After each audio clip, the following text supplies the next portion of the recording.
تصاویر تازه عروسی زهرا الهام با جمال مبارز در استرالیا و رقص‌های عجیب و باور نکردنی زهرا الهام در عروسیش و سرودن آهنگ عاشقانه جمال مبارز برای زهرا الهام. زهرا الهام و جمال مبارز چگونه با استرالیا رفتن و افشای حقایق و رازهای باور نکردنی زندگی زهرا الهام در استرالیا. من در این ویدیو پیرامون حقایق همین ماجرا خواهم پرداخت، پس در ادامه با کانال دنیا اینفو باشید.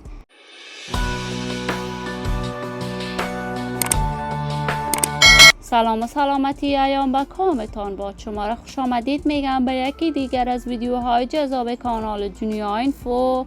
برای دوست شدن با این کانال علامت سابسکرایب را فشار دهید تا از ویدیوهای دیگر کانال دنیا اینفو هم آگاه شوید. زهرا الهام، هنرمند خوش صدای افغان، یکی از هنرمندان جوان که کاملا در هنر موسیقی افغانستان قدم‌های اولیه‌اش را گذاشته است، شهرت و محبوبیت خاصی داشته است.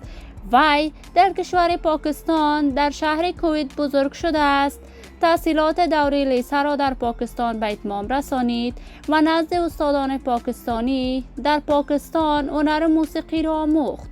با اشتراک در برنامه ستاره افغان تلویزیون طلوع توانست در مدت بسیار کوتاهی در میان مردم افغانستان شهرت آنچنانی خوب کسب کند.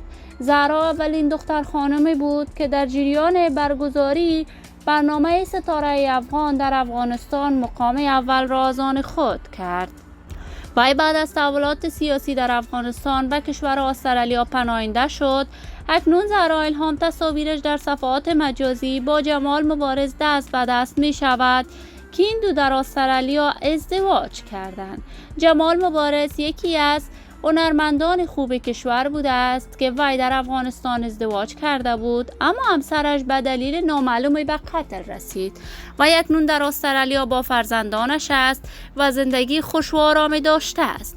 من آرزوی موفقیت، سعادت و کامیابی برای تمامی هنرمندان کشور خود از بارگاه عزت لایزال استدعا دارم.